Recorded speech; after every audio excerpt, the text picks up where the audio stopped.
Welcome to the JB Font channel. Good to see you, folks. Hello. Welcome to all of you that are tuning in this afternoon to the JB Font channel. I am your host, James Fauntleroy. Just to let you guys know that JB Font channel is also available on all major podcast platforms like Anchor, Apple, Spotify, and Google Podcasts, so you can subscribe to me there. I'm also part of the Revolutionary Blackout Network, so you can find me on the JB Show on Sundays at 1 p.m. Eastern Standard Time on RBN, as well as the Roundtable at 6 p.m. Eastern Standard Time on RBN as well. Please make sure to give this show a thumbs up. And if you are new, please make sure to smush down that subscribe button just to, let me know that you're there and that you enjoy what you are watching. If you do, I may promise you strawberries this time. You never know. I may promise you Twizzlers. I don't know. If I can give it through the screen, I probably would. Please also make sure to, if you are feeling a little bit more generous, then if you guys would like to subscribe to my Patreon or my Ko-fi, you guys can do that as well. I actually have the links scrolling right down here in the Chiron below. So if you guys would like to do that, that's great too. Or if you guys would like, just please make sure to not only share this on social media, but share it among friends, share it among people who you don't even agree with. So yeah, I appreciate it. That's about it. It's good to see everybody here. It's so good to see everybody here in the chat. So good to see you, Miguel. Also good to see you, Jess. Nice to have you, and thank you so much. I came up with it myself. I also dressed myself this morning. Let's do a little clap for me. Beverly, so nice to have you as well. David, so good to see you. Nice to have you as well. All right. So good to have you all here in the chat this afternoon. Sorry. I'm still in the morning in my head. So this show, this program today is something that I want to apologize to you first if you're coming in here and seeing the thumbnail and the title. You saw on the thumbnail and the title Will Smith, who has been in the news this week because of what his 5 fingers said to the face. And you guys also are pretty much privy to the information about what's going on in the world. First off, I would like to show you guys what is actually going on and why Will Smith is trending, if you don't know. And I'm also going to give you my opinion as to what is going on and why the hell did I decide to leave my window open, especially while I'm streaming. What in the hell? Please don't.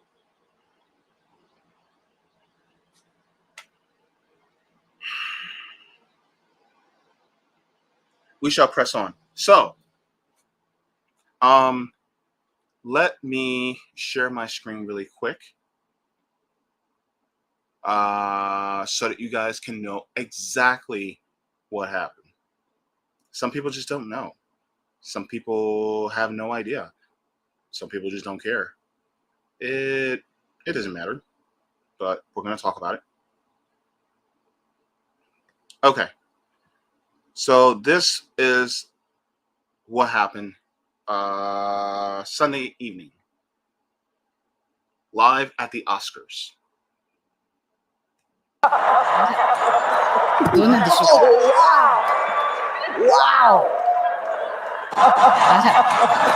どうなんでしょうか。どうなんでしょうか。どうなんでしょうか。どうなんでしょうか。 That's what happened. Wow. Will Smith just smacked the shit out of me. ウィル・スミスにやられました。my wife's name out your fucking mouth. Wow, dude. Yeah. It was a G.I. Jane joke. Keep my wife's G.I. Jane のジョークだったんです。 fucking mouth. I'm going to, okay? I could, okay. That was This wasn't staged. greatest Look night at in the him. history of television. テレビ史上最高の場面でしょうか。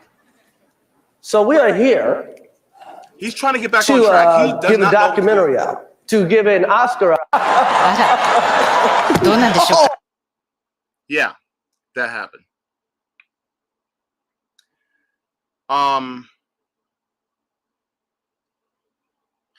Hey, World Program, it's so good to see you. World Program says some fast and furious activity going out there. Yeah, definitely. So what happened? So apparently, Chris Rock made a G.I. Jane joke about Will Smith's wife, Jada Pinkett Smith. Apparently, Jada Pinkett Smith suffers from alopecia and also an autoimmune disease. And so she decided to shave her head. By the way, she looked bad in that. She looked fierce. I'm just being real. Like that, her head shave looked good. I'm just being real. It looked real good. Like, mwah, chef's kiss. And the dress, perfect, flawless. I love it. But that's just me from a fashion side of view. But from this point of view, Chris Rock is, he's joked about them before. And this isn't the first time he's joked about Jada Pinkett Smith at an award show.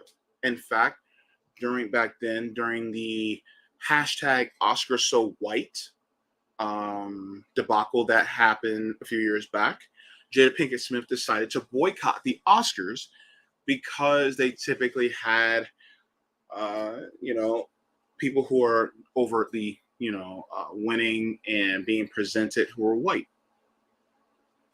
And Chris Rock actually said that the likelihood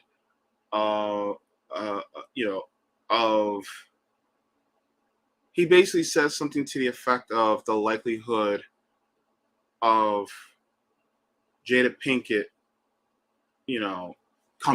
not being invited to the Oscars is the same likelihood of him being invited to see Rihanna in her panties, something like that, something to that effect. Something that was a lot more harsh back then than this lame ass joke.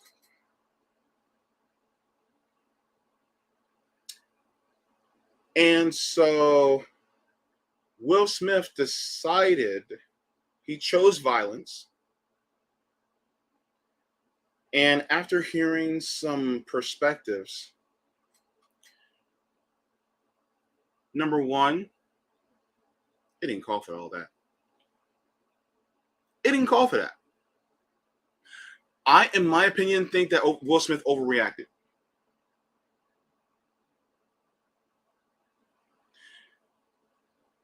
Was what Chris Rock said, was it idiotic? Yeah. Was it lame and whack? Definitely. Like a G.I. Jane joke, really? Like, kids in middle school can come up with a crack better than that. But at the same time, did Chris Rock know about her medical condition? As somebody who is disabled, was it ableist? Yes, but I also will say that it was probably unknowingly ableist. Sometimes people will say things that may be ableist and they just don't know that they did. I'm willing to give him that, right? And with that, someone like Will Smith should have pulled Chris Rock aside and said, hey, man, I understand that you're a comedian, and with comedians, nothing's very sacred, but this is what my wife is going through. She spoke about it publicly, and I would just like for you to honor that and, leave my wife out of it. He could have pulled him to the side, and he could have even said, if you do this again, I will rock your shit and there will be no cameras around.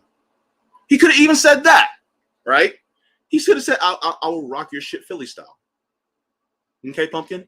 He could have did that off camera and just been like, okay. But he did it on camera. A showy display of strength. Nah, dude. Nah. She rolled her eyes. She didn't go. She just went like, it didn't warrant that. By no means am I a pacifist, because I do believe in fighting oppression and fighting against your oppressors. Yes, I'm not a pacifist. But when it comes to defending something, that was extremely mild and tame. He just used words, and it's like, was that warranted for violence? Was it really? Like, people are saying, oh, he was defending his woman. He could have defended his woman in a better way than that. He could have. But he didn't. And on top of it,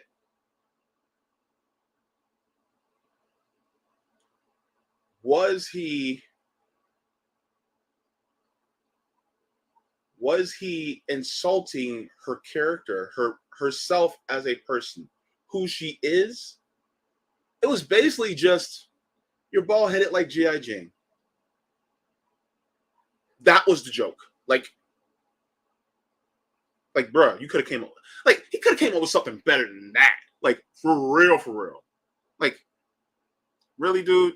Like, you've been in comedy for what, 30 plus years, and that's the best you can do? But at the same time, it was the Oscars, so he had to keep it tame. But even still, dude.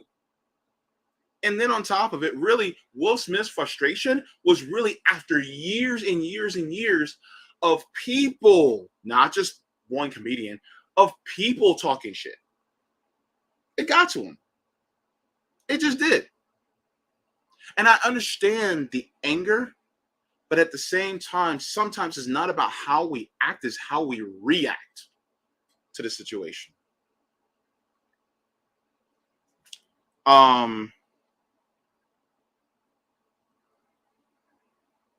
Let's go to some comments, because I know y'all got some opinions. Let me see. Chris Rock is a good comedian, cool-headed man. I mean, he took it like a champ. Like Homeboy took that slap like a G. Let's be real. Like, it was just like, all right, Will. It was like, slap. Okay, Will. You know? So he did take that. He could take a hit. That's one thing I can say. Whatever man said, where was Will when Jada was in an entanglement? You know, and the thing is that like what fellow YouTuber Nappy Headed Jojoba said, she said, like, look, they put their business out there, and they kind of, was it her? It was somebody said, like, when you put, no, I'm sorry, it wasn't Nappy Headed Jojoba, it was actually D.L. Hewley. He said, when you give someone the stone to throw at you, it kind of makes it hard, you know. She put that out there, you know, and he sat there and and let it be out there instead of it making it something that's personal behind the scenes. So, you know, but at the same time, it's like, yeah, I mean, you do have a point. Where Pilgrim says, I have a feeling that the producer, Will Packer, manipulate the situation somewhat, like how people get manipulated in reality shows. Wind people up, put them in the same spot, and let the sparks fly. Maybe that happened. I don't know. I honestly think that it happened without because why would he put Will Smith in a position where he might lose his Oscar? Because guess what? The Academy, is basically questioning whether they should take Will's Oscar away from him that he won that same night. Why would they put him in that position? If they did decide to do that, that is foul as hell. And they will do anything for a buck, and especially just to increase ratings. And yeah, we don't watch the Oscars. In fact, I didn't watch the Oscars. And by the way, the only reason why I knew about this is because friend to the show, Sabby Sabs, was like, hey, JB, take a look at this. And I was like, oh shit, what happened? And this is what happened was. So yeah. Let me see.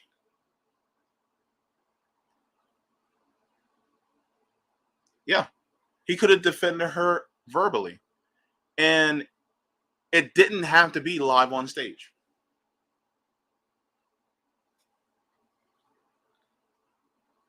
S. Waters says Chris could have given Will and Jada a verbal beatdown. He showed his character by being the bigger man.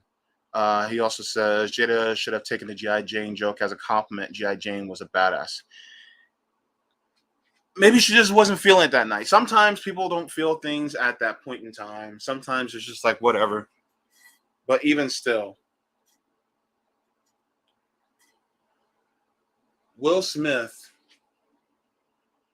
and the things that have been said about him leading up to it were, in some ways, some men will regard as emasculating. The whole entanglement thing, things like that. And it was almost like a showy display of, I'm sick and tired of people fucking with me, and I'm going to use Chris Rock as an example. That's what it seems like to me. I'm going to make him an example so that you guys stop messing with me. Nah, bro. I just don't. Nah. I mean, nah, I wouldn't have. I just wouldn't have. And my primary reason for speaking about this is some people are talking about Chris Rock and they're like, well, Chris Rock, was classy because the way he took it. It's like, Chris Rock has made his definitely mistakes before. Definitely. And I mean, the mistake he made before, yeah. Things are coming to light and people are going to come out about this. So, blackest white guy I welcome. So, take a look at this and I'll meet you guys on the other side. He's the blackest white guy I fucking know. And then all the negative things we think about black people, this fucker. You're saying I'm a nigger. Yes, you are the niggerest fucking white man I have ever. Amazing. I don't think he could do that. I don't think he has those. There's only two. I mean. No, you don't even understand. Really? You don't really know. Like, I've worked with him. No, like you're a bit about. I wouldn't use it anywhere. No, exactly. These two. We say nigger on stage. On stage. You guys don't. That's an interesting That's two things here. That's right. That's right. We say nigger on stage. You guys don't. But that's definitely a pairing. Who We says say- nigger on stage? We don't. Well, you just did. Yeah, That's right. Yeah. You and me say nigger in private. No. These two guys don't. I don't believe he says it in private. I've given it up just because it's playing. I don't believe it's. I don't think you've ever said it probably in your life. No. No. Yeah, that's it. That's a huge difference between you and me, I think. Well, That's what I'm saying. you found the humor of it. Yeah. I haven't found it. Right. Nor do I seek it. I mean, So- find a way. Find a way. Can I Wait, what did he say? So, Find a way. find humor of it. Yeah. I haven't found it. Right. Nor do I seek it. Well, That's what I'm saying. you found the humor of it. Yeah. I haven't found it. Right. Nor do I seek it. Why was Jerry Seinfeld the braver one in the room?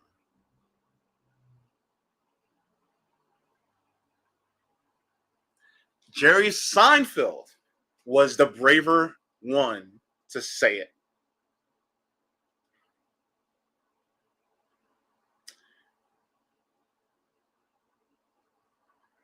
Have I liked Chris Rock as a comedian?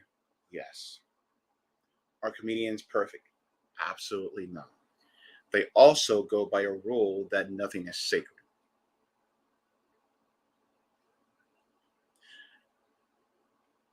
Let Louis C.K. have said that shit around Godfrey.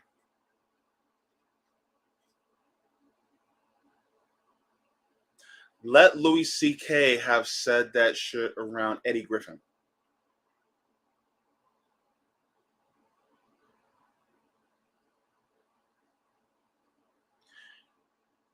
Need I say more?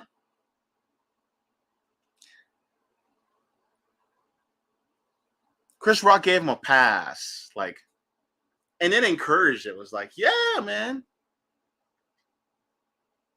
Look, I'm gonna put it this way. You are free, whatever to say the hell you want. Whatever you want. But you are not free from the consequences of your actions or the things that you say. You're just not. Seinfeld said that he never saw the humor in it and never seeked for that.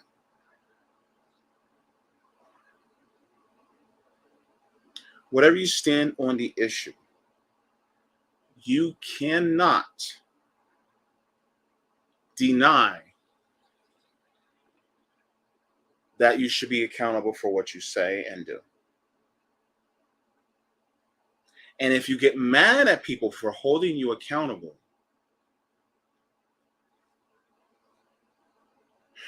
that's on you. Now, do some people overreact in certain situations? Yes. Is this one of them? Nah. Mm-mm. Because he didn't knowingly know how hot of a thing that is. He did it knowing how spicy of an issue it is.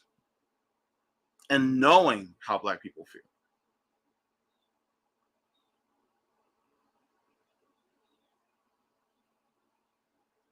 You know. So people are saying, oh man, Chris Rock is a classy guy. Trust and believe he made his mistakes. So. Case in point.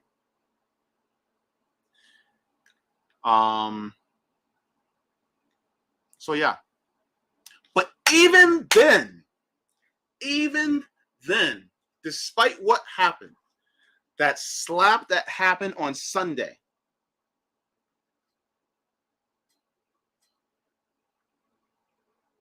it has turned from, oh damn, to something that you see going around and is going to be talked about at least for a week, at least for a few weeks.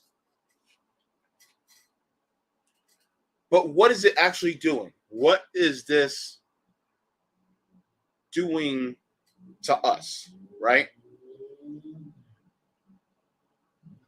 Look over here. Nothing to see here. Oh, look at Will Smith. He's slapping the shit out of a comedian.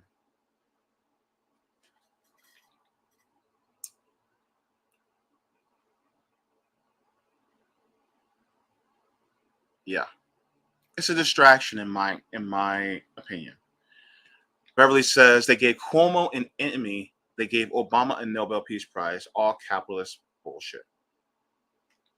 And then people were saying, "Oh well, Will Smith should have been, they should have called the police on him." Blah blah blah.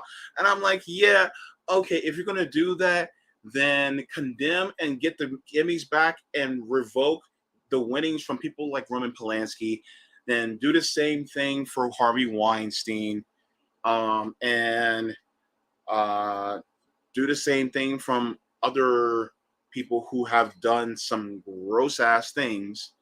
Yeah. She's Black says Will and Chris Rock are both Zionists. Fuck both of them. That too. Yeah. Mad scientist Mike's. Wow is the right word. And yeah, I do respect him for standing up there. But Seinfeld did some stuff too. It may have not been to that degree, but he just, well, I'm not gonna say it may have not been to that degree, but he did some stuff. Mad Scientist Mike also says the comedy scene is full of propagandists for the establishment, just like all entertainment. I can barely enjoy any media anymore. And you know what? That was the thing. Any person who used to watch BET's Comic View, you saw some propaganda there. You just didn't know it. Every single time a comedian talked about Bill Clinton being the first black president, just to try to make him more palatable to black people, even though he was doing some bullshit against black people, that was propaganda. Especially when he signed the 94 crime bill, as well as ending, welfare. Yeah, that was propaganda. So yeah. Baba Yeager Pepper says Louis C.K. is a clown for even feeling like he can say that shit for everyone to see. Wow, bro, you got do. I don't. Yeah, I don't. I don't get the last part, but thank you very much for that comment. Mass Scientist Mike says I need to come to places like this to know what real people are up to. Thank you so much.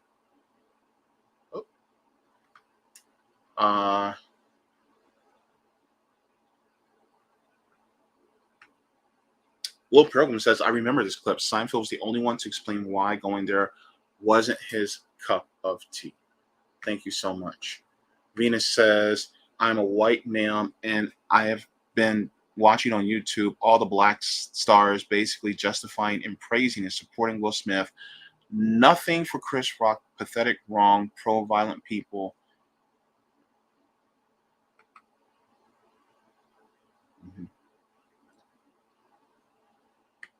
Mass Science makes they're running out of Ukrainian kids in hospitals to show on the news, I guess. That's true. Venus says the extremely wealthy black community of Hollywood and elsewhere are supporting Will Smith because they are clueless to what really matters and it's extremely upsetting. Yeah. Did you know that there was a protest going on against Jay-Z and Beyonce? Did you know that? They were protesting the hotel that they were holding their party. I guess it was an Oscar party. They were protesting that because of the treatment of workers. That should have been bigger news, especially from a lot of black commentators. But they didn't talk about it. I know the Bank Sisters talked about it. Go ahead, subscribe to their channel because they did. And they talk about very good things, that you should subscribe to. Very good people. I had them on a couple months ago. Brilliant people. Yeah, they both are. So give them a sub if you haven't.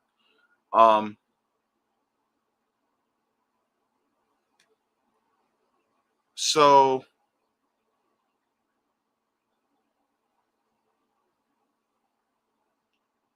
I'm going to show you what it was a distraction from.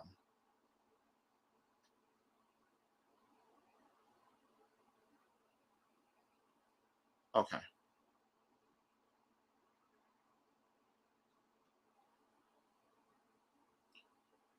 This is what is distracting people from. Right now, the United States is doing sanctions and taking money away from Afghanistan, thus starving people, particularly children, to death.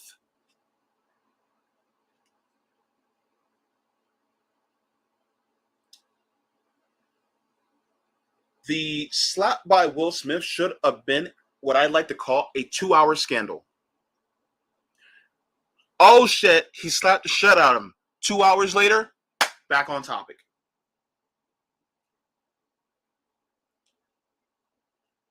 The United States government loves when things like that happen because then it distracts away from things like this. What's going on in Afghanistan? Babies starving in Afghanistan. What else?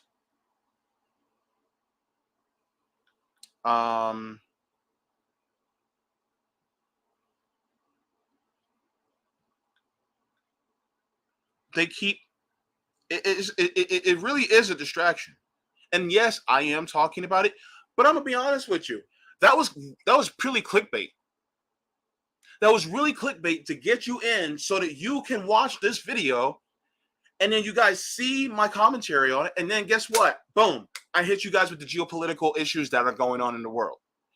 Because Will Smith slapping Chris Rock is not a big deal. It's not really a big deal when you look at it in comparison to other things. Yes, I have opinions on it, and I share my opinions on it, and that's fine and well and cool. And it shouldn't have happened because guess what? I'm team no one. I'm not a team for either or because guess what? It should have been handled in a different way from a comedian side as well as, a celebrity side. And plus, they're both rich. They're both rich.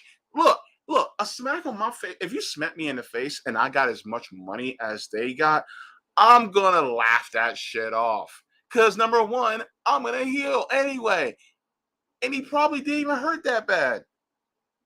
Whatever. Look, people are starving in Afghanistan, right?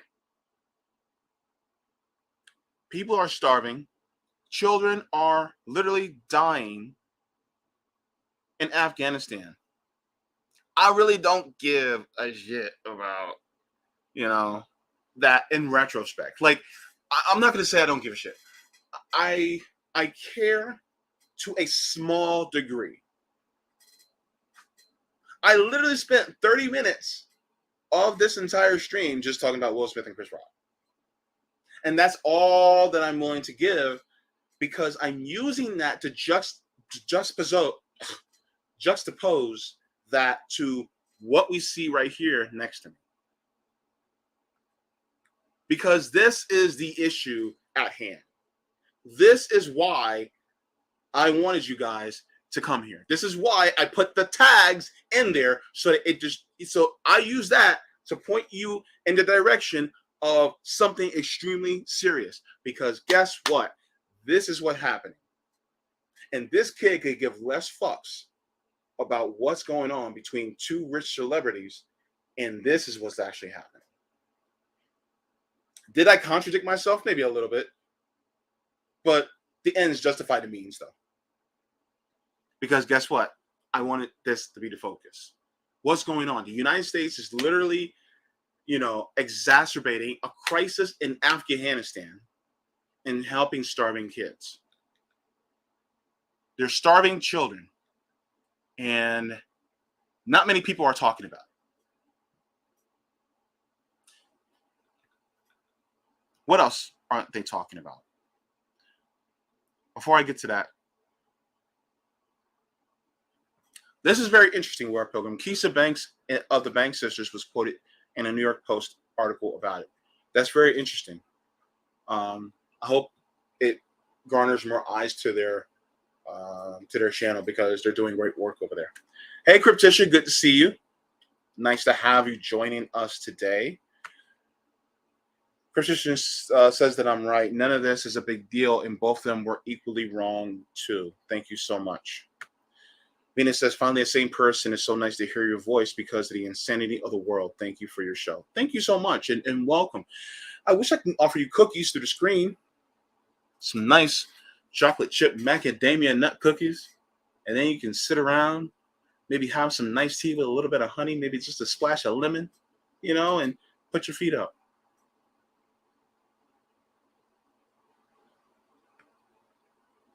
I see Chris Rock should have been more considerate of Jada's feelings with his joke, and Will could have handled it better in a better way, but the incident does not affect anything important. Yes, but as much as people are talking about, you would think that it was a deeply important issue. You would think, but it's not. It's not. And no, Uncle Phil, I have not seen. Will is not here. He's not. I'm sorry. By the way, R.I.P. James Avery. He was also Shredder in Teenage Mutant Ninja Turtles. Beautiful performance. Also, in the Iron Man cartoon, he was Rhodey. Terry Connolly, good to see you. Welcome.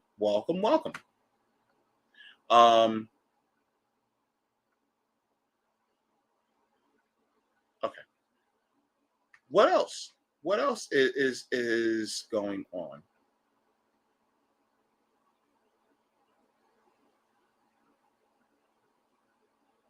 Let's take a look. Oh no, whatever, man. Don't beat me to it. I already beat you to it. Nope. I already got a plan. Homie, I got you. Whatever, man. We here. All right.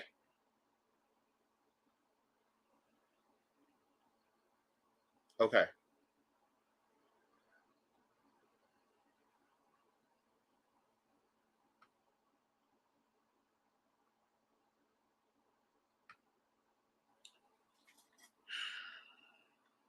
What's going on? What's going on in the world? Let's talk about it. This is in Yemen. Trigger warning. Sorry.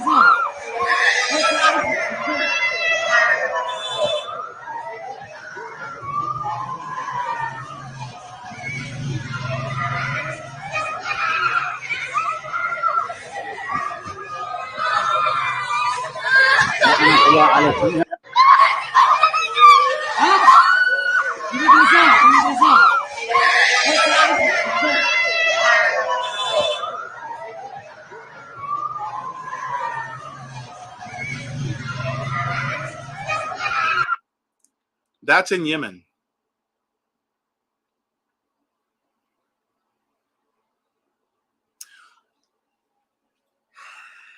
By the way, the bombs that are going down in Yemen are bombs that are created by the United States.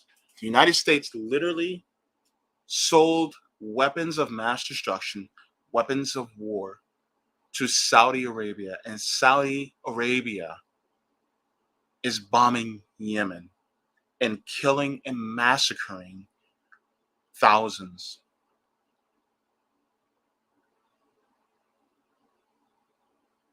It's more important than a slap.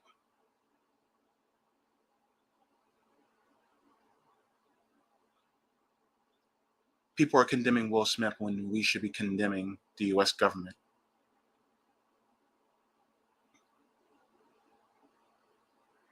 Saudi Arabia, the Saudi Arabian regime, a fascist dictatorial regime that literally cuts queer people's heads off and views women as second-class citizens, are bombing people in Yemen.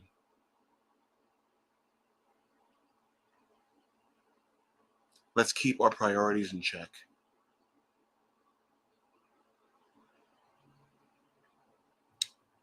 Because guess what?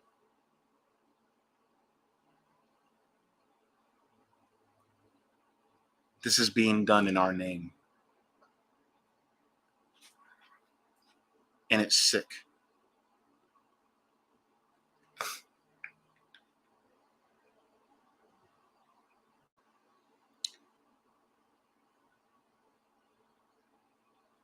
That's what happened in Yemen.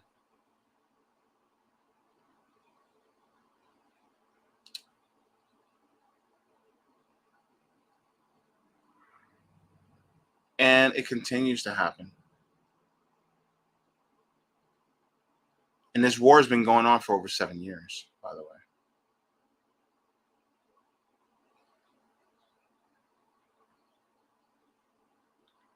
But unfortunately, yeah.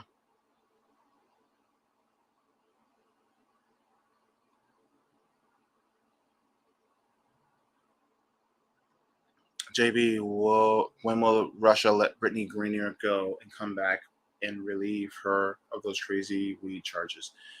I actually haven't been keeping too much on that story. I heard about it passingly. I think she's a basketball player. But if that's the case, then yeah, that's some bullshit too. But yeah. Krona Ursa says, are the Saudis attacking? Yes.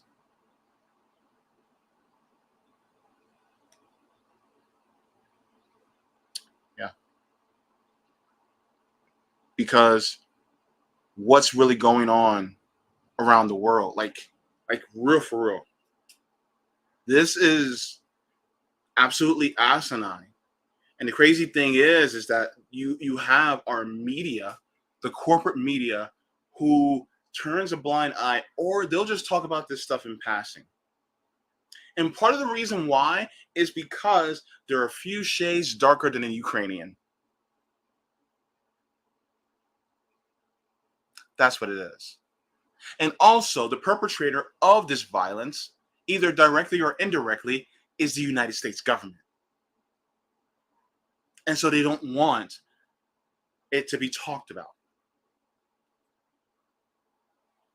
Look over here. What did the 5 fingers say to the face? That's basically what it is. Look over here. Nothing to see. Oh, no. You don't see them starving children. You don't see them people being blown to bits. All you see is 2 black men smacking each other on an awards show.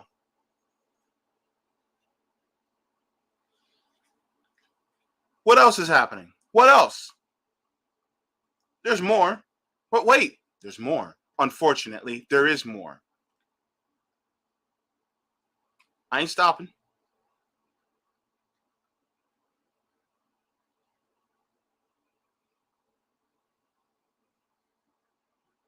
Oh, to continue on that Afghanistan thing? Yeah.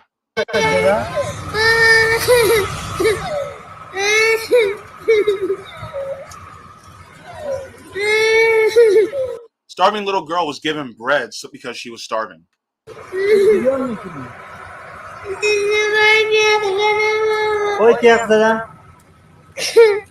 مادرت چی میکنه؟ کار نکردی میگم؟ بخبر خانه برو تو خیلی چیز میکنه.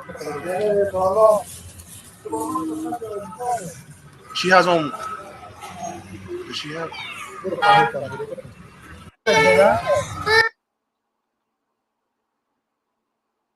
Don't turn away if it's heartbreaking. This is what's happening in that side of the world because the United States decides to do sanctions against it.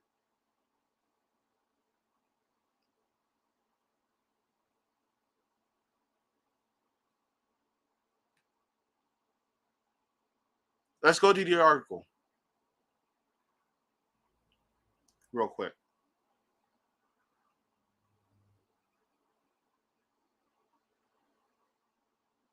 I don't like the BBC that much, but hey, look at the headline. It's like hell here. The struggles to save Afghanistan starving babies.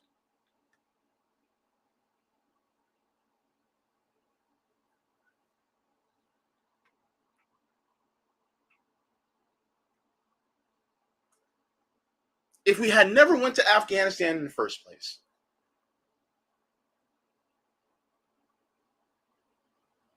if we have never tried to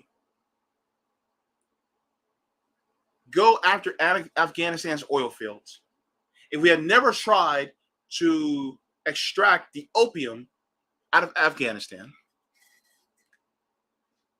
if we had allowed their government to democratically elect someone, whoever they wish, to have the say in their own government instead of the United States trying to put in puppet regimes,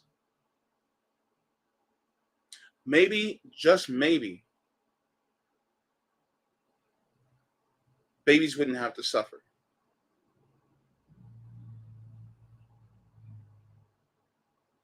And yet, because people try to make the United States the police of the world, now you have these horrible, heartbreaking images that are coming out of these countries because of what is going on. And I'm going to get some flack for this, but I don't care. When you vote for someone to be put in power, especially a president, when it comes to the position of commander-in-chief, what they do at that position, you indirectly own. Because you voted for that person, knowing the type of person that they were and knowing what their values are.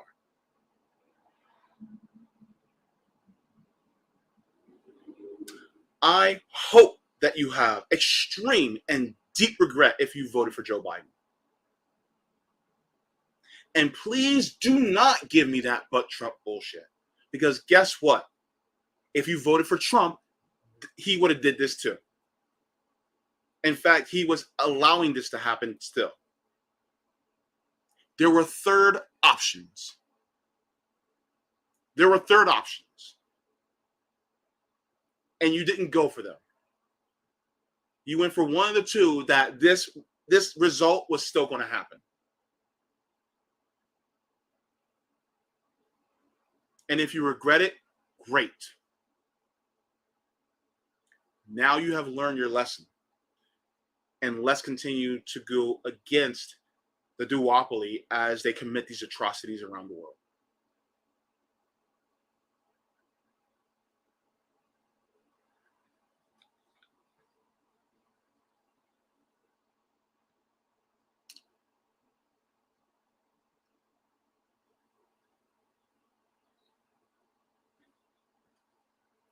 Terry Connolly says the U.S. government spreads nothing but death and destruction throughout the world. Couldn't have said it better myself. Where Pilgrim says, I imagine there will be a prisoner swap or something like that in the end of the day. Yeah, regarding the basketball player. Yeah, maybe. I don't know. I just want this to stop, to be honest with you. Matt Science Mike says, thanks for sharing the real issues of our time. They are way more important than I think. Thank you so much.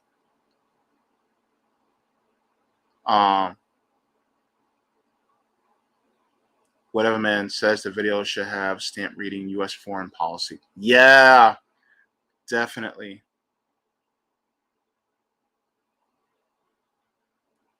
Yep, definitely.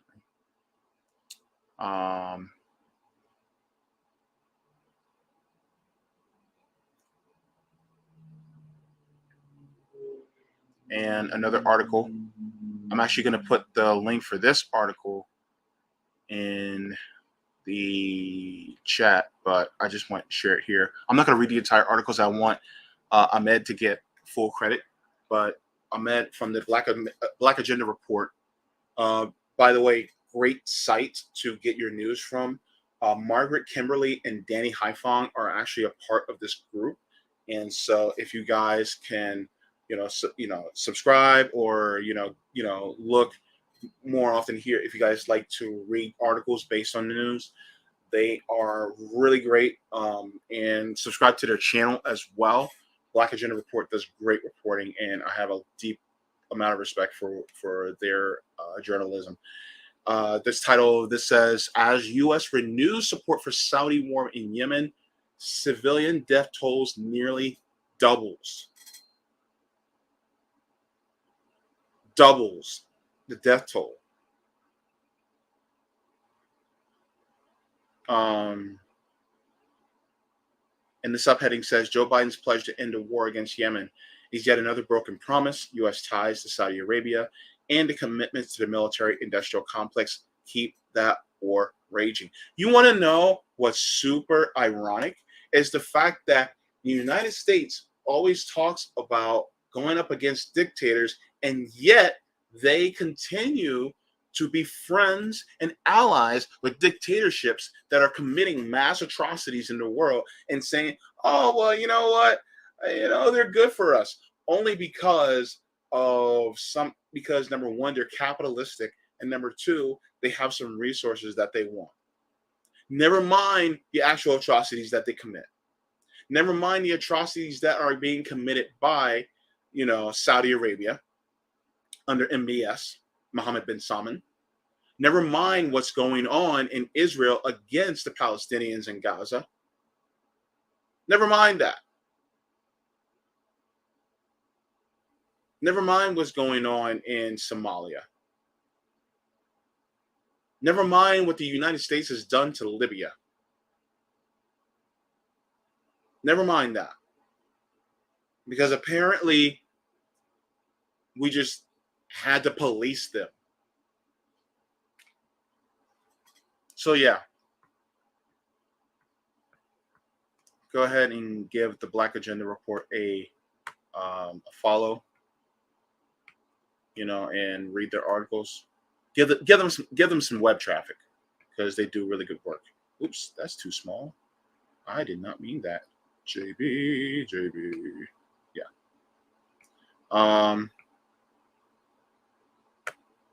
And let me put it there. All right. Share for all you guys. Go ahead. Have at it. You beautiful people. But yeah. It's bad over there. And one more thing. Let's share this really quick.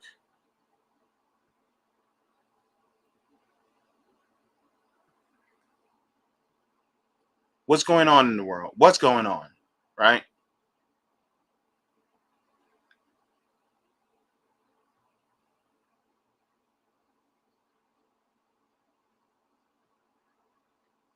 What's happening?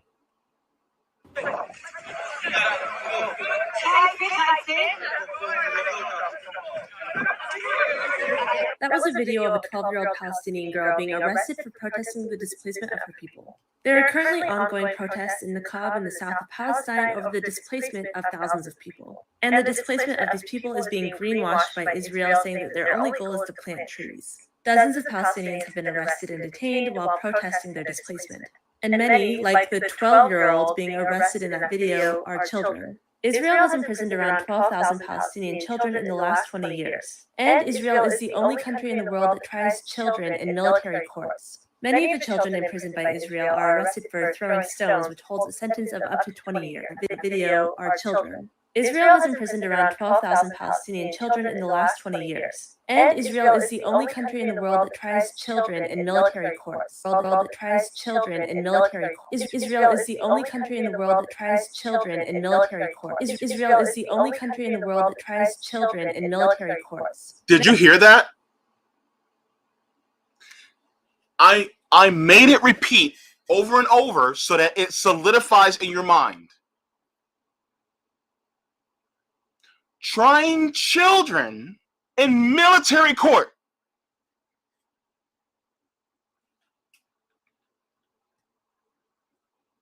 Children. Military court. Like, really? You're going to sit here and tell me that that is just because they threw a rock at a tank? Because they threw a rock at a tank?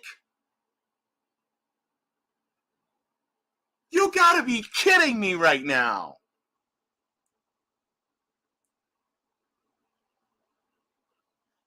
We're on MSNBC, CNN, Fox, ABC. When the New York Times or the Washington Post are you going to see stories like this? Putting a child in military court because they decided to throw a rock at a tank. To throw a rock at a soldier.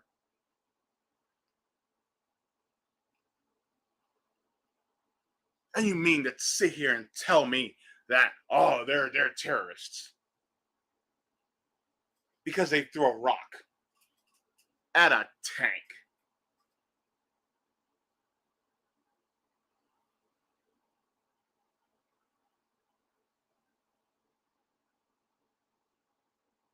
They literally arrest a 12-year-old girl protesting the apartheid conditions that the Israeli government is doing against Palestinians. The military police arrested her.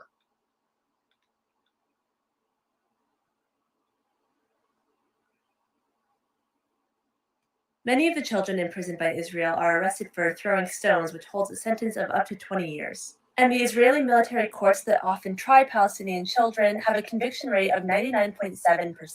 So 99.7% conviction rate for children, and they sentence them up to 20 years in prison.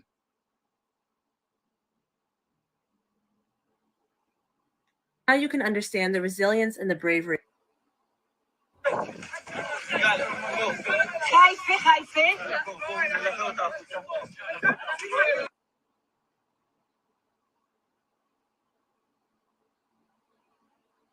That's what's going on around the world.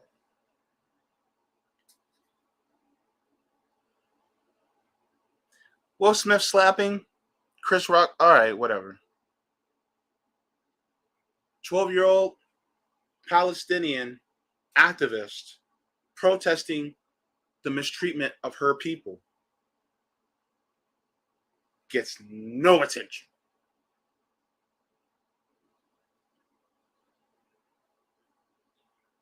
Woosah.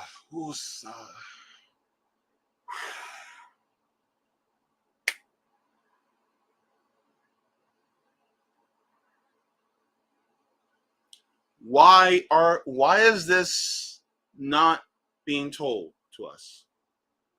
Why is this not being flooded on the news to see? Because the oppressors are controlling the government. The oppressors are running shit.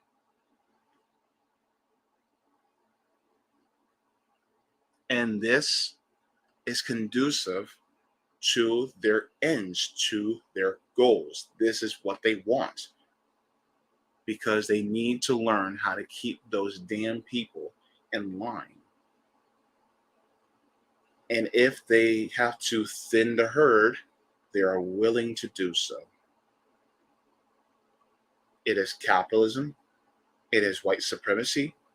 It is colonialism.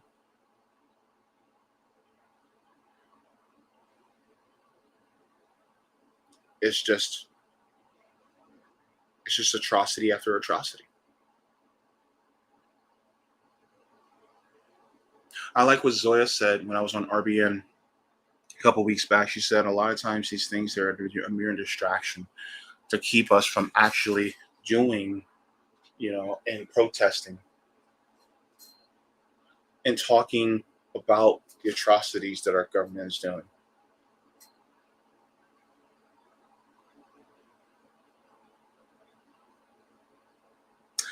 I hope that this was shining a light, for all of you. Because this was necessary to talk about. I want to juxtapose this from what everybody's looking at, and it doesn't necessarily affect our lives, to something that either directly or indirectly affects us in a major way. By the way, the Israelis that are doing that against the Palestinian people, who do they train?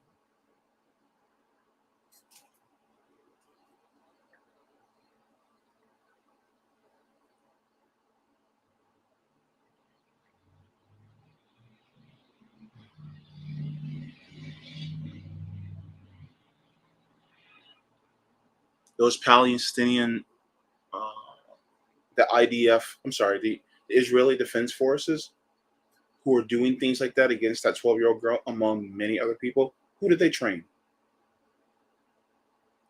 They literally train our police forces here in the United States. If they have that regard to the darker skinned Palestinian people over there in Gaza, and guess what? They use that same prejudiced, really white supremacist type of thinking and training against us here. And they take that with them. And it keeps the exact same mentality going on here. What's the difference between a Palestinian and a black person living in the hood? Language.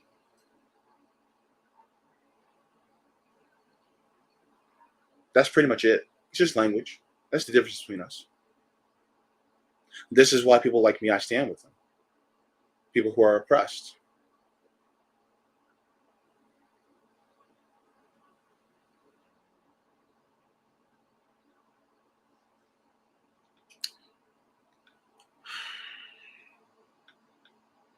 People wonder why I get angry.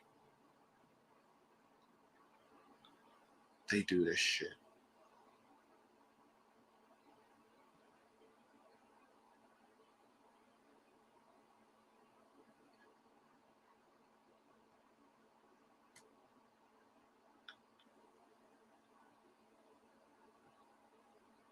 All right, so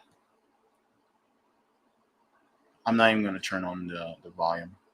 Fuck it.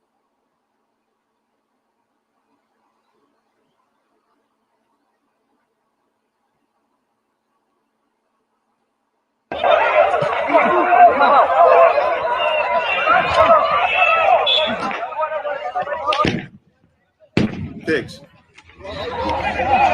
Pigs. These are the people that train our police.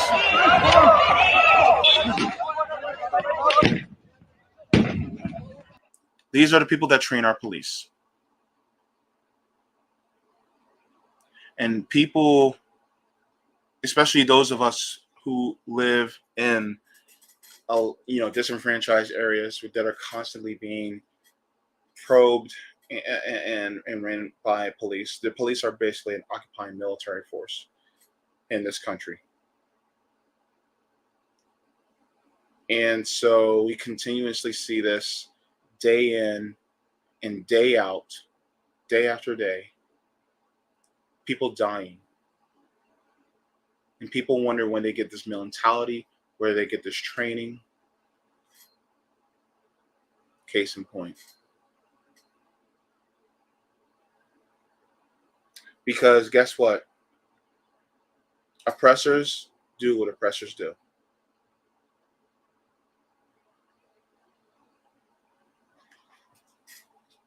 And yeah, that's basically what it is.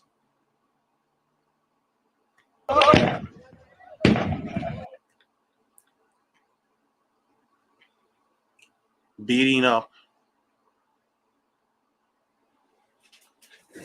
oppressed people just so that they can keep them in line. Going back to the chat.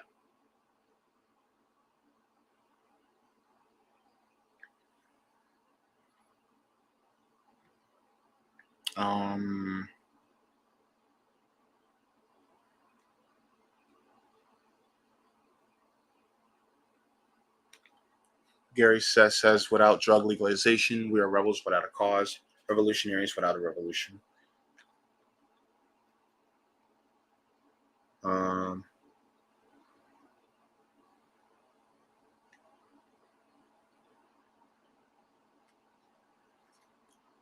me see.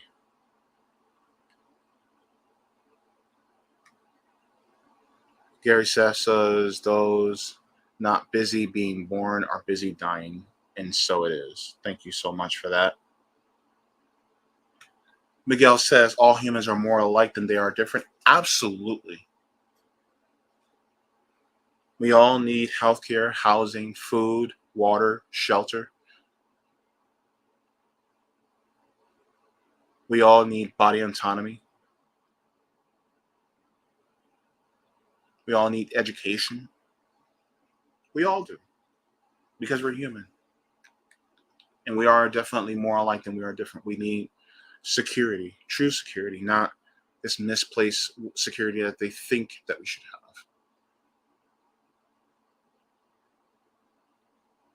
And yes, it is deeply evil, Cryptician. Thank you so much.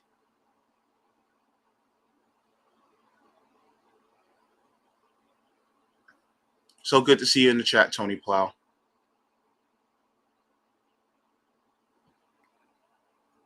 And yes, I do think that we should have drug legalization, but I also think we should have a nationalized healthcare system. I'm not even saying single payer anymore. This is me putting my stake in this. I think that single payer is too weak. I think single payer is too flimsy. No, nationalize it all. That's it. I'm standing there. I'm dying on that hill. Nationalize it all. That's where I'm at now. NHS style. Do it all. Because, yeah. And then full drug legalization. Let us be able to get, legalized drugs out of CVS. Keep it under lock and key and let only people over the age of 21 get it. That's fine. Cool.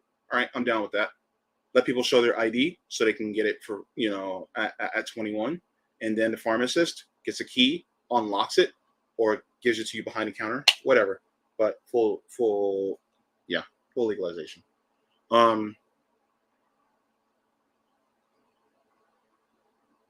Also, there's just so much going on, right now that is more pertinent. Unfortunately, I also think one of the reasons why the whole sensationalism behind Will Smith's slap is because people go through so much bullshit in their lives that they need some type of escape, even if it's something that's juicy, like, oh my God, he just slapped him on stage. People have so much drama in their life due to oppressive forces and due to interpersonal drama that they have to escape in some way, shape, or form. And so this is a means of escape. It's a means to be able to say, well, at least I don't have their problem. Am I wrong in that? Am I wrong in making that judgment? Not necessarily judgment, that assessment. Am I wrong in that? Because it feels like it's just like with reality TV. It's escapism to escape from that. But the thing is that the government knows that, and they actively use that in order to push people to not look at the atrocities in the world that they are committing, so that the government can continue to do what it does, and then they'll just lie to you and say we're spreading democracy, quote unquote. And so they continue to allow this to happen because it's good, because it's basically watch the birdie. And because you're watching the birdie, you're not watching what they're really doing.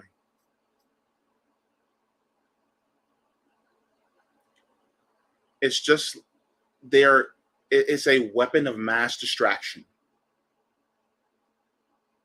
And that's what it is. And there's a lot of things that happen that are weapons of mass distraction that continue to perpetuate within, especially pop culture today, that gets us to take our eye off the ball. Now, is it good to escape once in a while? Yeah, it is definitely good to escape. It is absolutely necessary because you'll go crazy if you don't.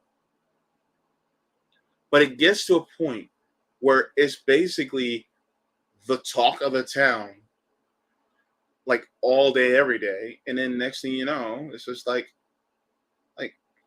and I was a victim of it too. Let's be real. I used to, confession time. I used to watch Wendy Williams daily. Mrs. Holder. Yeah, I used to watch her daily. And I used to be distracted with celebrity culture. Now, part of it's because I'm nosy as hell. I just am. Let's be real. Look, I know who I am. I know the lane I play, and I'm going to be real with you. Yeah, I'm nosy. Yeah, I want to know people's business. I do. But it's not to the point where it's so pertinent for me to know that I'll suffer if I don't. For me, it's more what's happening in the world that is causing people to either die or suffer. And talking about it to create a sense of outrage so that people are driven to change. To change it so that instead of people dying, people are thriving.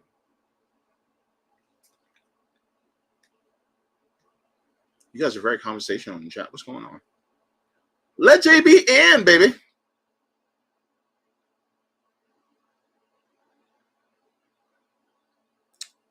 Let me see.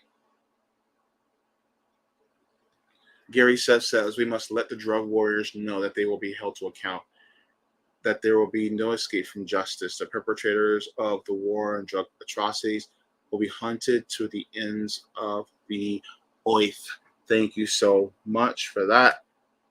Yep. Thank you, whatever, man. Yeah. Either way, the insurance companies do the most to block people getting what they need. Yeah. You're right. You're right on that, Tony.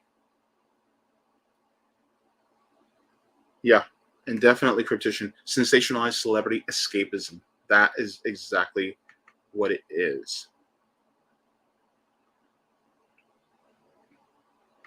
Tony Plow says Chris Hedges, The Empire of Illusion. I think that's a book. I should get into that. Doing an audio book because I cannot keep my attention up for nothing. Just like comedy and entertainment and books, it is an escapism in a way to open your mind to different ideas. This is from Picture This New Media, Nerd Culture Vlog. Thank you so much for your comment.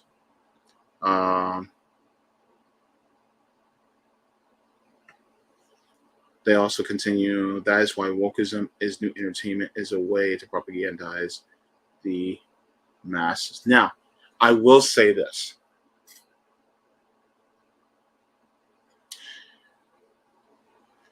The original intent of being woke was a positive thing.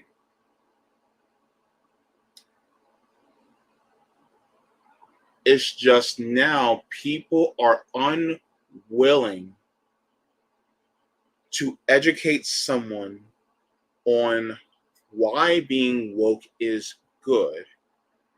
And then they just condemn them and leave them to the lurch if they make a misstep, instead of being educators as well as adhering to restorative justice. If somebody makes a mistake or a misstep or is educated in the wrong way, then it is up to us to correct the record, to give someone, the correct education based on these things, not necessarily always see them as an enemy, but turn the enemy into a friend. You know what I mean? Make that, not make them, but encourage them to learn more so that they can be educated on these things and so that they can, go in that more right direction that is not oppressor adjacent. You know what I mean? So there are some who have took it in a more I don't even know the word, but they took it in a different direction that makes people look down on being woke. That's the best way I can put it. My brain is not all there right now. It's somewhat there, but it's not all there as far as being able to say exactly how I want to say it. But thank you so much for the comment.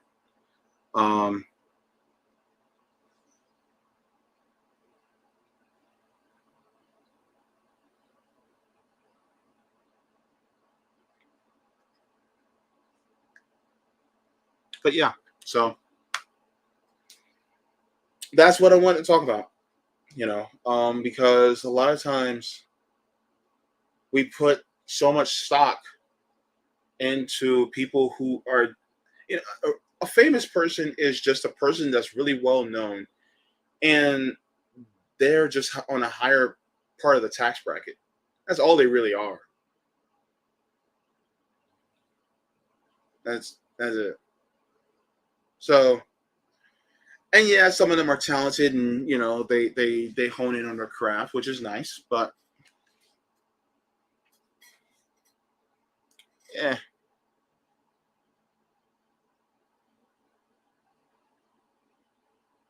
So yeah.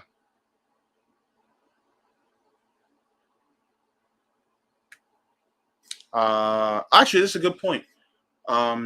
Picture This New Media says it was co-opted by the DNC and they made it an ugly and laughing stock by the right wokeism. Yeah. I mean, neoliberalism, they did a number on those of us who are actually, trying to affect change from a social level. And a lot of us are actually trying to change the social level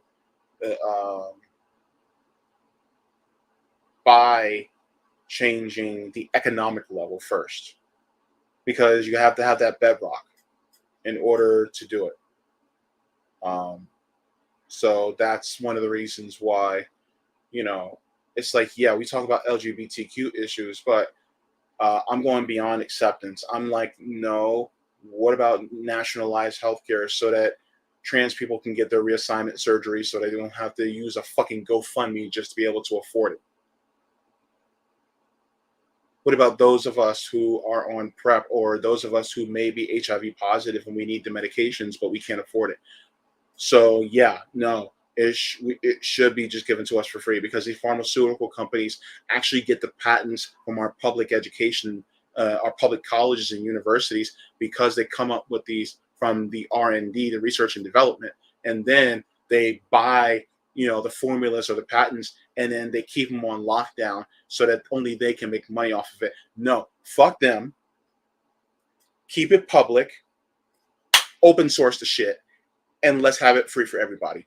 No, I'm sick and tired of just like people sitting there and going,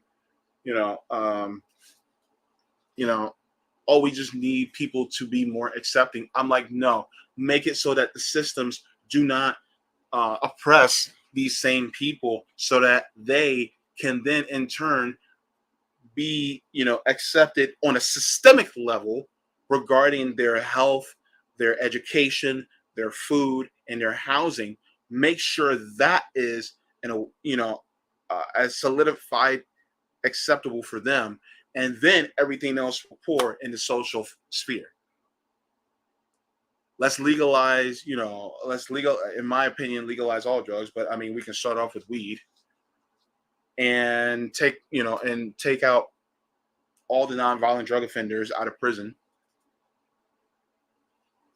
Defund the police on the road to abolition, so that we can actually make sure that especially Black neighborhoods, get what they need. and go on the road towards reparations so that Black people can actually be true, citizens on equal footing in this country. So that's how it's done. It's done from a systemic, concrete level. You start off with that base, right? Healthcare, housing, food, education, things like that. And then you build from there. And when everybody has an equal footing, and when people who are usually in the basement are brought up to the bottom floor, so they can all be at least that concrete foundation, and then you can build up from there, then sky's the limit for everybody. But I'm just a silly socialist, right? But thank you so much for that comment. You brought up a really good point.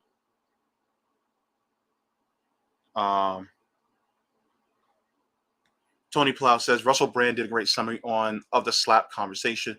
No need to immediately jump on a team. There are many layers to the topic. There are very many layers, and the thing is that this is why I'm team nobody. I refuse to be on the team for this because there are two wrong people, and two people did something wrong. And but that's beside the point. And they're two rich people. That's basically it.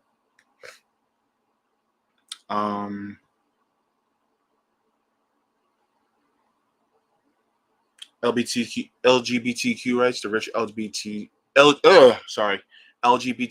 bought the 2008 White House. Yeah. This is why identity can be perverted into being an oppressor. Just because you're gay doesn't mean you can't be any less of an oppressor. Just because you're Black doesn't mean you can't be an oppressor. Just because you're a different gender does not mean you cannot be another oppressor. You can, and they will co-opt your ass, and next thing you know, you become the oppressor. So I agree with you on that, because guess what? J. Edgar Hoover played for my team. J. Edgar Hoover played for my team. And what did he do? He was head of the FBI, who basically killed Dr. Martin Luther King Jr. J. Edgar Hoover. You know what I say to J. Edgar Hoover? That's what I say to him. Because guess what? I don't care if he was gay. He was still an oppressor. Mad Scientist Mike says, white hippies tend to use the term woke to show that they follow populist conspiracy theories or new age stuff. It means different things to different people. I used to think it meant social conscious.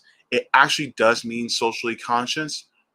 But the thing is that it's gotten to a point where it's been co-opted by neoliberalism. And I think we need to take it back from them.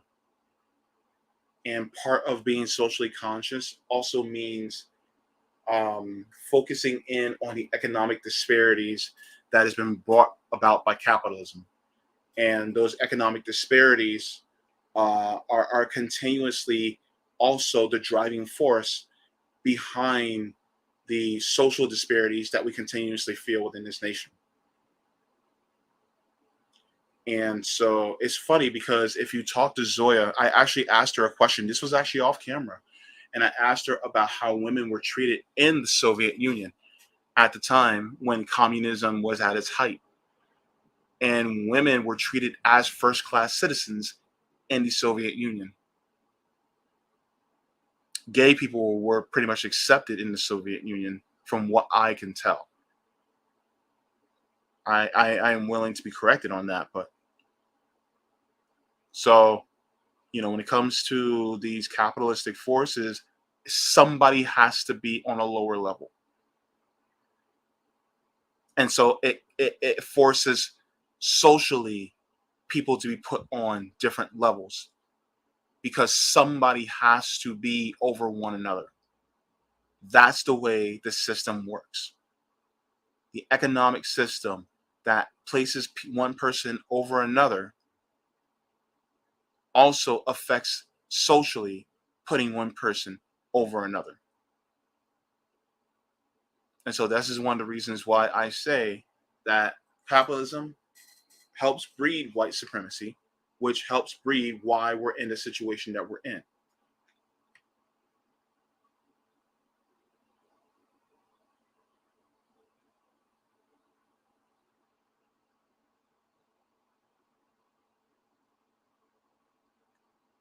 You see.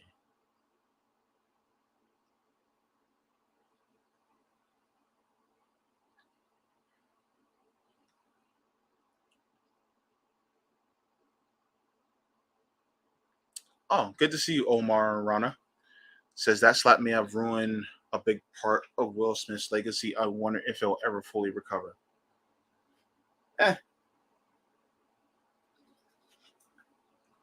Look, it's just like canceling big celebrities. It's not going to happen.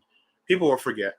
And then they'll bring it up at the end of the year when they're doing an Enter 2022 review.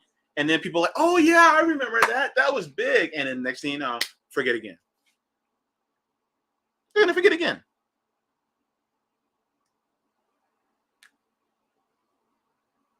Gary Seth says that's what government is supposed to be about, the mitigation of individual impulse to oppress.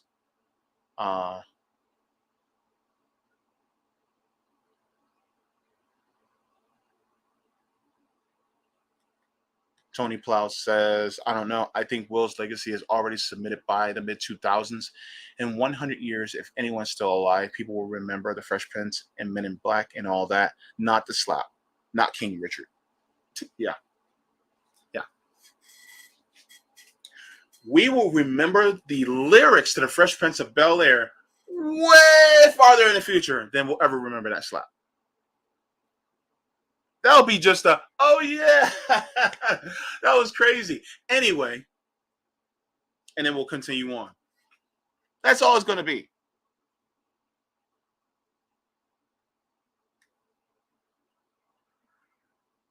Oh, Molly McGuire, so good to see you. Wanted to stop by and say hello and fill up on some truth bombs. I missed that handsome. Oh my goodness. Thank you. Oh my gosh. I feel, oh, you making my head big. Oh, don't you do it, Molly. Mom. Don't you do it. I come over your house with an apple pie and some ice cream. I'll be knocking on your door. A la mode. I'm so silly. Hey, Robin! So good to see you.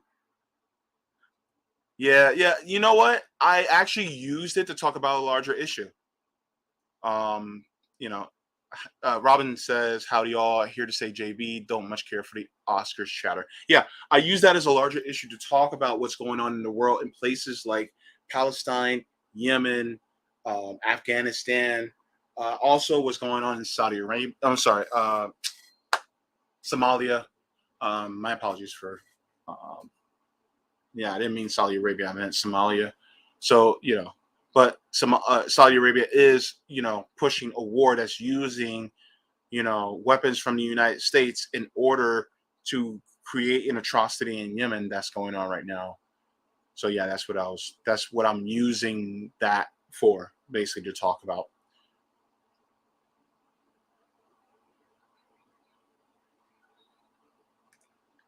Yeah, I always heard that J. Edgar was gay and that the mafia had black male protection. Yeah.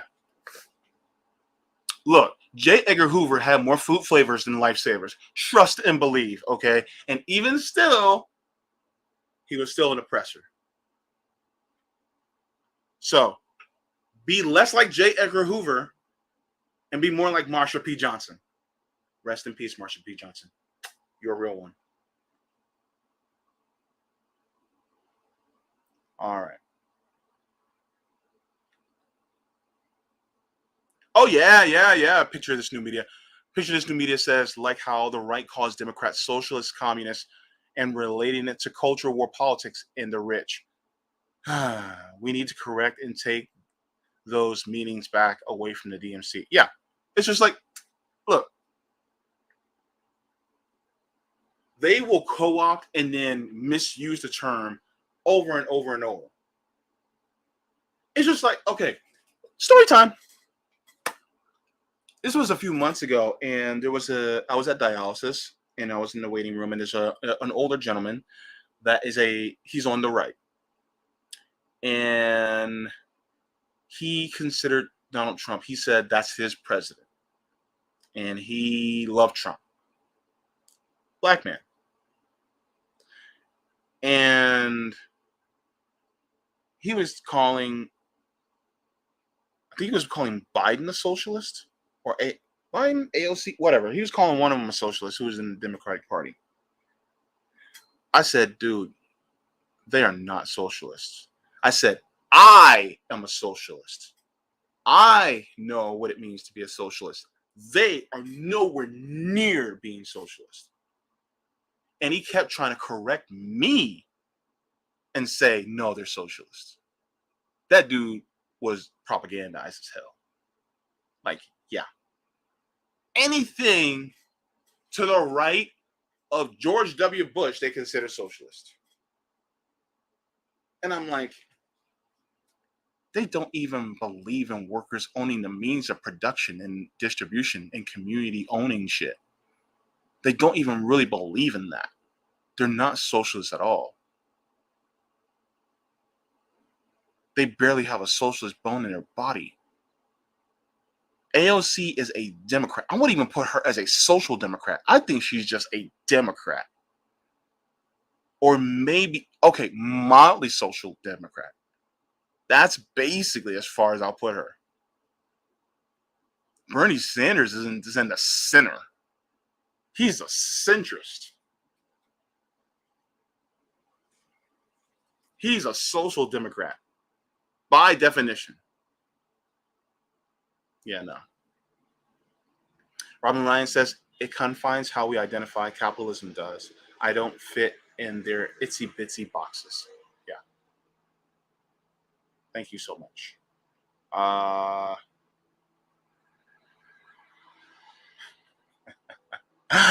Tony Flower says people will be listening to summertime in a month or two like nothing happened. Yup. People will be listening to Welcome to Miami.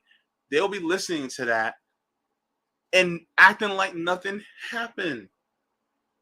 They'll be watching them some I Am Legend and act like nothing happened. On July 4th, they will be watching Independence Day and act like nothing happened. Because truth be told, nothing really did. He did a Rick James. One of the five fingers, say to the face. Slap. That was it. That was it. Like, you know, people are still going to be getting jiggy with it, like Robin Ryan said. They're still going to be getting jiggy with it. No. People aren't going to, you know. Look, what Dave Chappelle did was way worse than what Will Smith did. And y'all didn't even remember it until I just said it just now.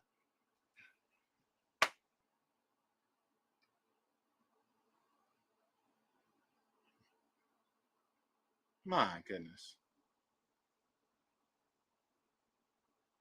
Yeah, Gary.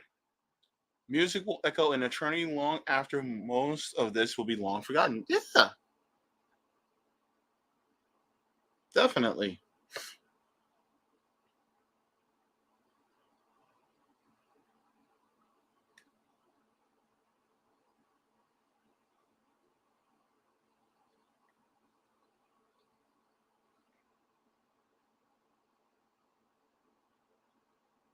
So yeah.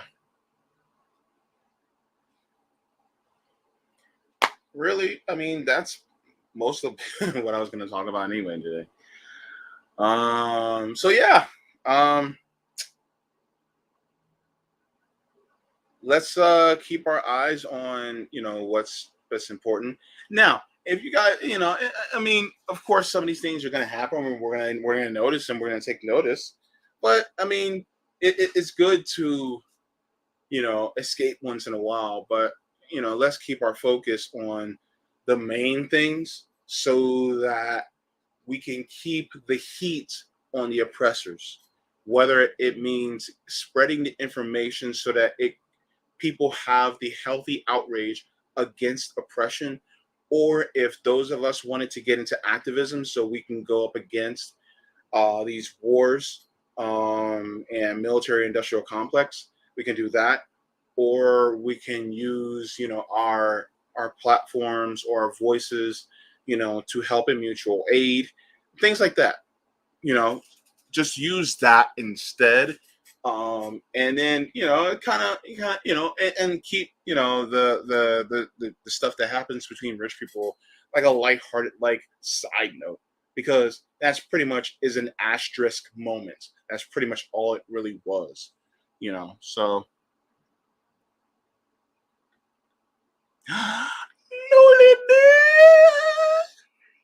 You like how I sing I sang your name? Say my name, say my name. If no one is around you, say, baby, I love you. If you ain't fun and games, say my name. Sorry. Are your ears bleeding yet? I'm sorry.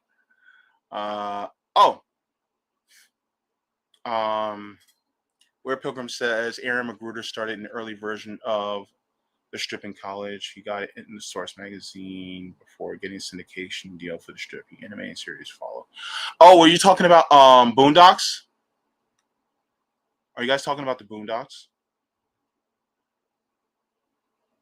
Oh yeah. Oh yeah. Okay. You know what? I hate to say this, but I've never watched the Boondocks. I know of it, but I've never watched it. I know. JB, how could you not see the Boondocks? I'm sorry, I never watched the Boondocks. Please forgive me. But yeah, I never watched them. I know that, from what I hear, it has some pretty base things they say in there, though. So.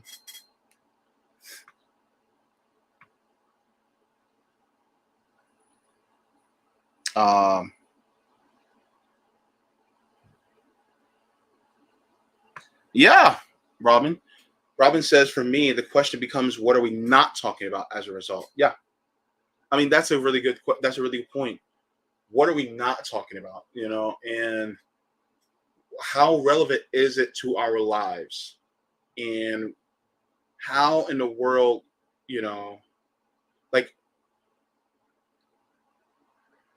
what worth is it for us to put that much stock in it? And how will it change our lives directly if we put more stock into it?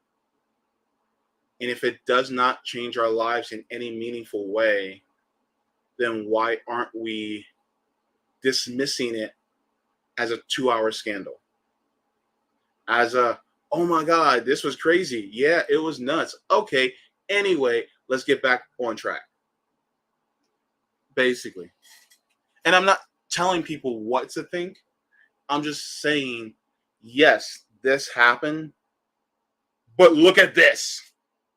You know what I mean? That's pretty much what I'm doing. I'm at least this is my attempt to try to share the stream, please, so that people know what's going on. Because people need to know what their government is doing.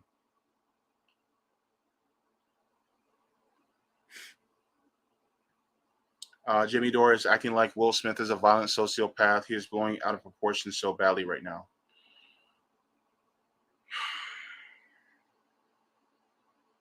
Look,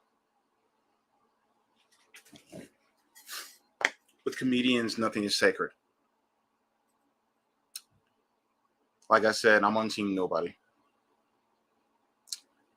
Yeah.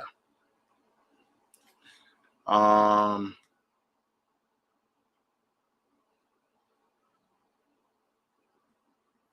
you're seriously missing out on some good, witty, and funny modern black comedy. Boondocks is a must-see for all black people.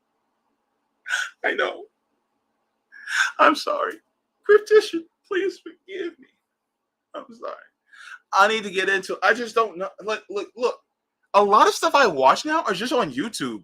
Like, I don't even really watch a lot of stuff like on the streaming services. Like, once in a while, it's just weird, man. Like once in a while, I'll get into something.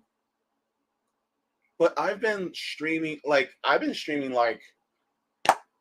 independent news stuff, lately. I need to do a little bit of escapism. Like my escapism is a game on my mobile phone that I play. I don't know if you guys would be interested in it, but I'm on there. And a lot of people around the world actually play. But yeah, I mean, but at the same time, when something is somewhat escapist but also socially conscious, that's also a benefit, which is something I like. So I need to check it out. And you know what's funny? I don't know. Maybe this might be an idea that's rolling around in my head. What if I did? I wouldn't be able to do it on YouTube though. I would have to do it on Patreon. I would have to. But if I did a reaction to Boondocks episodes, I don't know. I'm thinking about it. You know what I mean? Do like reaction like on there. I don't know. I'm thinking, I'm just rolling around ideas in my head right now. So maybe.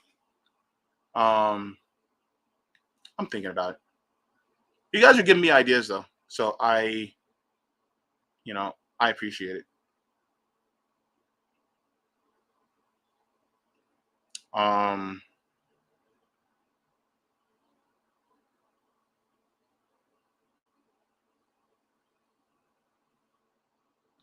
I mean, yeah, he could have heckled Will and Jada. He could have. I mean, he also could have burned him, verbally, but he didn't. But he moved on.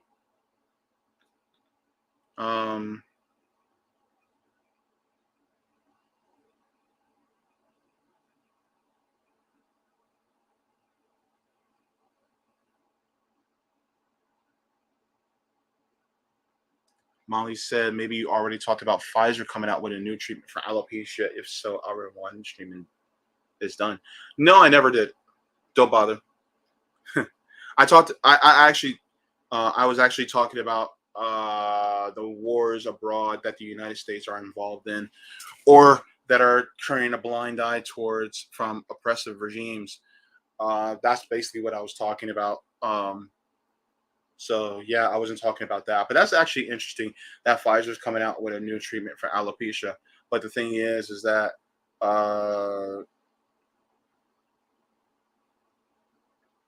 yeah, I hate pharmaceutical companies. I just do.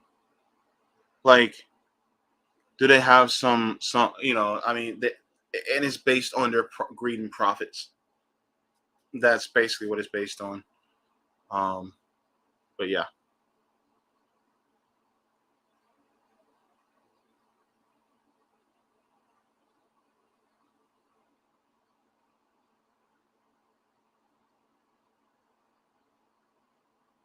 Let me see.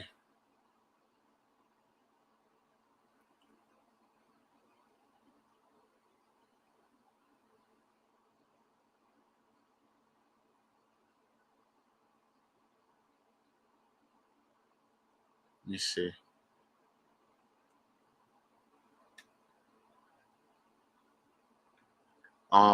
You can do it on YouTube if the video doesn't show. Take a look at how Chicago Reacts does it. Yeah, I could, but you know what? I've actually watched reaction channels where they reacted to stuff and they didn't show the video on YouTube. And to be honest with you, I didn't want to watch it. I want to see what they're seeing at that moment in time. And so, yeah. I mean, but here's the okay. I'm gonna sound like a whiny baby right now. But the hell with it, whatever. Yeah, I could. But then that means I have to edit it afterwards to put it up on YouTube. If I did it on Patreon, then I would have to edit it. You know, because of fair use, you have like only 10 minutes of actual footage that you can show. And then, you know, and then you would probably have to put like a watermark over it or something. So then you can actually show it on YouTube. And it's like, if I hate edit. Oh my God, I hate editing. I can't stand it. I don't want to do it. I hate edit. Look, editing is a whole nother job. I personally am not detail oriented. Yes, JB is not a detail oriented person. I can talk on camera and I can present on camera and I can moderate like a motherfucker. But guess what? I shan't not edit. I just hate it. Can I do it? Yes.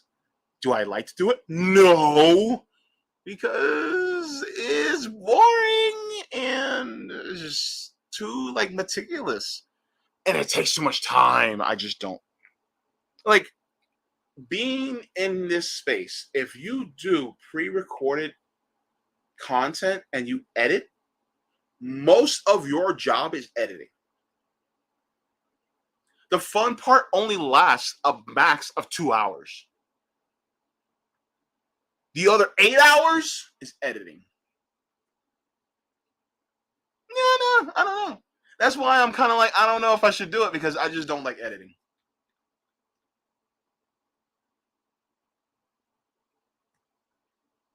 So.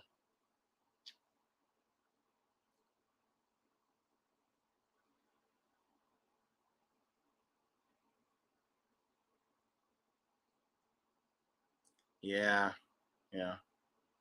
And no, I can't multitask. I'm supposed to be cleaning and getting ready for Rome to arrive this weekend, and I still haven't finished. Don't tell him I said that, though.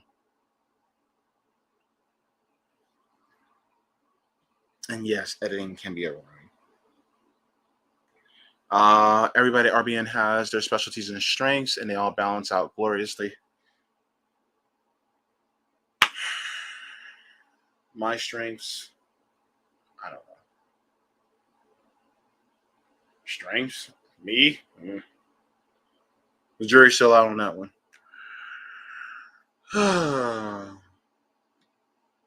Long-time audio producer here. Splicing stuff in advantageous junctures kind of requires editing. Yeah. It's just like,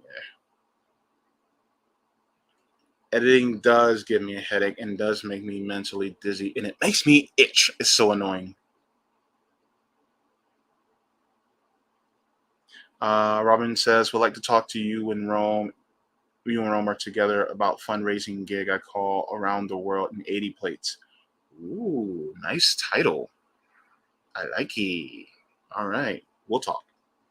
Okay, so look, y'all, I love y'all, but I'm tired. I gotta go. I got a slice of pizza with my name on it, and I need to rest and chill so that I can get back up and start cleaning. I might have me some more tea so that I can get that caffeine in my system so that I can go. And that tea was good. Ooh, that tea was good. That tea was, look, it was a black tea, and I put a nice amount of honey, and then I like a lot of lemon in it, and then also put some ginger in that thing. Ooh, something delicious. Let me tell you, that tea was fierce. Yeah, Will Smith apologized to Chris Rock. Yeah, okay, cool. All right. Will Smith apologizing. Great, cool, excellent. When is Joe Biden going to, answer for his war crimes? When is Donald Trump going to answer for his war crimes? When is Barack Obama going to answer for his war crimes? When is George W. Bush going to answer for his war crimes? When is Bill Clinton going to answer for his war crimes? When is Ronald Reagan going to be condemned for his war crimes?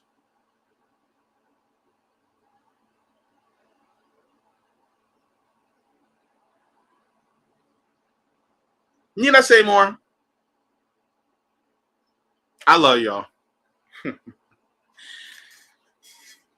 Teachers and educators and beautiful people always watching me. Thank you so much. So, honestly don't know what's happening next week. I should go live again this week, to be honest with you. There's some other stuff I should talk about. But I would like to talk about some other things.